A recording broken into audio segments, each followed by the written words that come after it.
Your mind is like a parachute. It only works if it's opened. Being in Poland is one of the most spontaneous things I've done so far. Have I practiced the language? Do I know the culture or the history? Some may say yes, some may say no. I have been in Poland for the past 48 hours and I only know two words.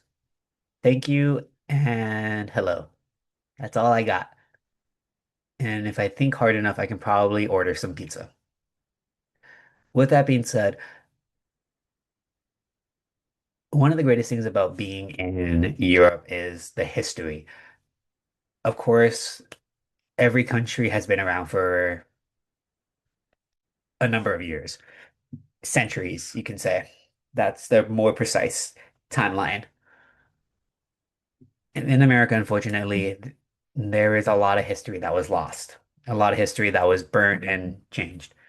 In Europe, on the other hand, it's all around us, much like in America, though in Europe specifically, I'll put up a couple photos of what I'm talking about.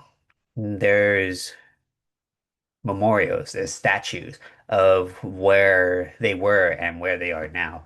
In Poland, unfortunately, I wasn't able to understand what and most of these memorials meant, though using context clues, you can pick up what this person did. For example, growing up Catholic, Pope John Paul II.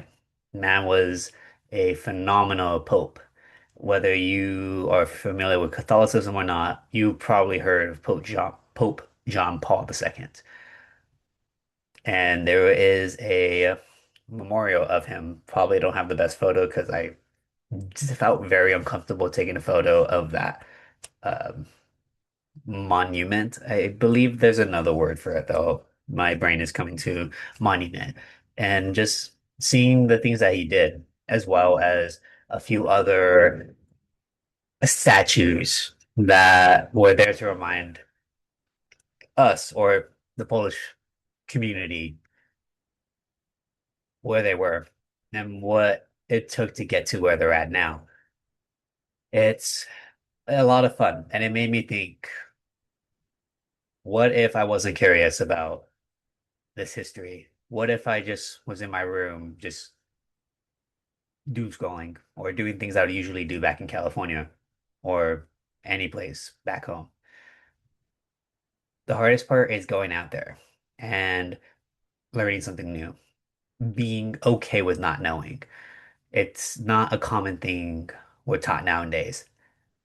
So if you ever have the chance, I recommend to be curious. Ask the question. Be that child once again.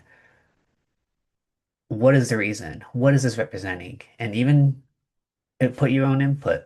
Of course, make it appropriate and make it coming from a sense of, I would like to know, this is where I'm coming from, though. Is this right? Is this wrong?